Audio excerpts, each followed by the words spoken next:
J'ai 29 ans et parfois quand je regarde dans le rétroviseur, je me demande où sont passées toutes ces années. Sur mes photos d'iPhone, je me rends compte que j'ai fait des milliards de choses, que j'ai eu des milliards de réflexions, mais au final, sans ça, c'est hyper dur de me rendre compte du chemin que j'ai parcouru. Alors j'ai décidé de faire un format qui est beaucoup plus intime, dans lequel tu pourras suivre toutes mes réflexions et ma vie de freelance en fait, de manière régulière et totalement transparente. Ça va être un énorme challenge pour moi, je dois l'avouer, parce que j'ai du mal à me mettre à nu d'une part, j'ai du mal à avouer que je sais pas des choses, j'ai du mal à dire aux gens que j'ai perdu des clients, que je suis moins fort, que j'ai des coups de mou. Et je me dis que c'est ça justement qui va faire que les vidéos vont être intéressantes, parce que ce sera le journal intime d'un mec normal, qui n'est pas plus intelligent que les autres, qui a ses propres blocages, ses propres peurs, et qui tente de gagner sa vie en tant que freelance et surtout d'être heureux.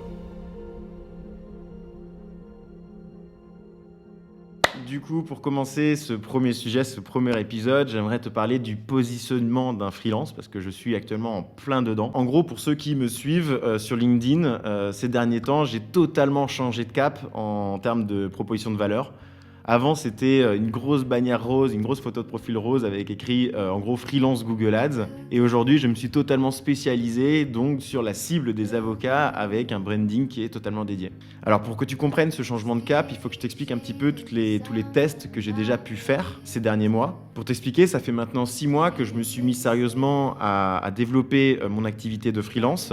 Et donc, ça fait 6 mois que je poste tous les jours sur LinkedIn. Et c'est essentiellement du coup ce réseau-là et cette création de contenu qui me permet d'avoir des clients. Et ça a bien commencé puisque jusqu'à il n'y a pas longtemps, j'avais 8 clients en abonnement mensuel, donc ce qui me fait un MRR. Donc c'est plutôt un bon lancement. Et parmi ces 8 clients, j'en ai 3 qui sont du même secteur, qui sont en fait des avocats. Et clairement, c'est une typologie de clients que je cherche vraiment à atteindre. Pour moi, c'est mes personas parfaits. Donc à un moment, je me suis posé des questions, je me suis dit, est-ce que j'ai pas tout intérêt à me focaliser entièrement sur ce secteur d'activité afin de processiser toutes mes actions, donc pour être plus productif et donc pour pouvoir onboarder davantage de clients et ainsi de suite. Mais d'un autre côté, je me disais aussi, est-ce que tu continuerais pas un petit peu à être généraliste parce que ça se trouve, il y a d'autres niches qui pourraient être tout aussi intéressantes et qui, en même temps, pourraient davantage correspondre à ta personnalité. Sauf que la semaine dernière, j'ai perdu en très très peu de temps, en fait, 2 clients.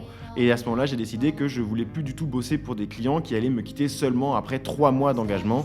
Pour moi, les efforts étaient trop importants et ça ne collait pas du tout à ma vision du business et aux objectifs que je voulais atteindre. Et donc là, je me suis dit, ok, tu sais quoi, on va tenter le tout pour le tout. Et bien que j'ai le syndrome de l'OMSJ, qui est le « ouais, mais on sait jamais », eh bien, je décide de me focaliser à 100% sur la cible des avocats. Donc clairement, c'est un test qui est osé parce que je vais me fermer des portes pour vraiment me focaliser sur une cible dont en réalité je sais pas du tout comment les toucher et ainsi de suite. Mais justement, ce sera l'occasion en même temps de te partager tous les tests que je fais, tous mes apprentissages. Pour le coup, je pars vraiment de zéro, j'ai jamais prospecté de ma vie, donc il y a de très très fortes chances que ça ne marche pas du tout et que ce soit un véritable échec. Mais même si c'est le cas, j'en aurai des choses à tirer et puis je te les partagerai ici pour que tu puisses ne pas les refaire. Donc rendez-vous dans les prochains épisodes pour vous tenir informé de cette cible-là. Alors sinon, je voulais vous partager un apprentissage que j'ai eu ces dernières semaines. Et oui, parce qu'en fait, étant donné que je suis en train de changer de positionnement,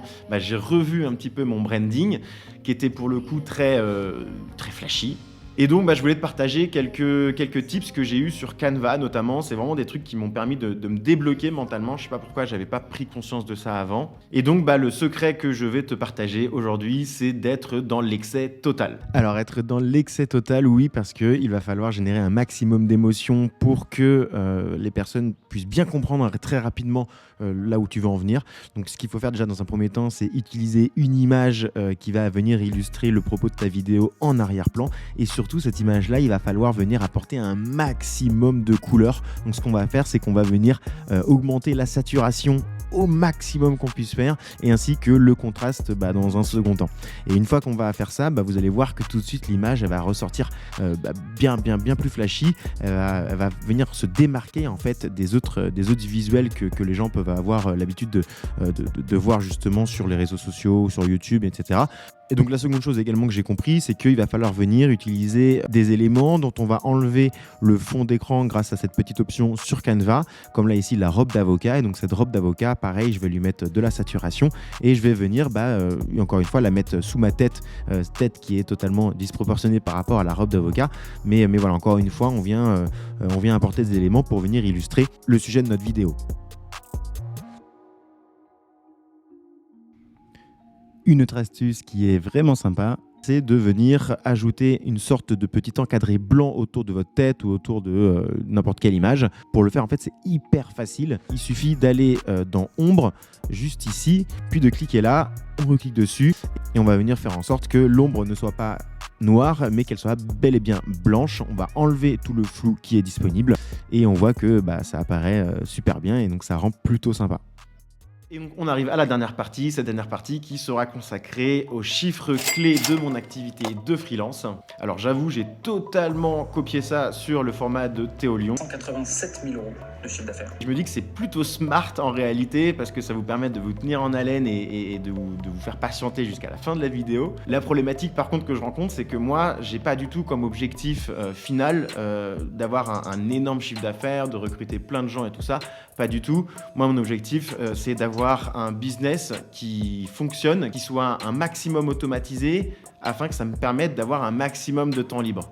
Moi, mon KPI, en fait, ce serait limite le temps libre que ça me génère, en fait. Donc voilà, donc j'ai pas vraiment encore trouvé des idées d'indicateurs qui pourraient me permettre de jauger cet objectif-là. Donc pour l'instant, je vais juste tout simplement vous donner mon MRR et le nombre d'avocats que j'ai signés. Donc à l'heure où je tourne cette vidéo, mon MRR, il est de 6 597 €. Alors j'ai aucune idée de pourquoi est-ce que c'est pas un chiffre rond alors que toutes mes offres ont un chiffre rond, mais c'est tout simplement le chiffre qui apparaît comme ça dans Stripe. Alors attention, ce chiffre-là, il prend en compte les fameux 20% de TVA, donc en réalité, il faut enlever 20% sur ce montant pour avoir ce que je fais en brut. Et en plus de ça, il faut ensuite enlever tous les impôts et ainsi de suite. Et puis surtout, ça ne prend pas en compte les 2 clients que j'ai perdus à la fin du mois. Donc cette perte de clients va se répercuter sur le chiffre d'affaires du mois prochain. Au niveau des avocats, ça va être assez simple aussi puisque je viens tout juste de commencer la prospection et donc j'ai tout simplement pour l'instant que 3 clients et j'espère que ça augmentera dans les prochaines semaines, prochains mois. Avant que tu quittes cette vidéo, j'aimerais que tu m'indiques dans les commentaires les sujets que tu aimerais que j'aborde pendant cette série d'épisodes. Toutes les questions que tu peux avoir sur ma vie en tant que freelance, sur les process que j'ai, sur ma méthodologie. Tout ça, ça va m'aider justement à remplir tout ce format-là. Parce que l'objectif, c'est quand même aussi que ça vous plaise et que ça vous aide. Et sinon, bien entendu, pense à liker et à partager cette vidéo. Ça fera super plaisir. Allez, ciao!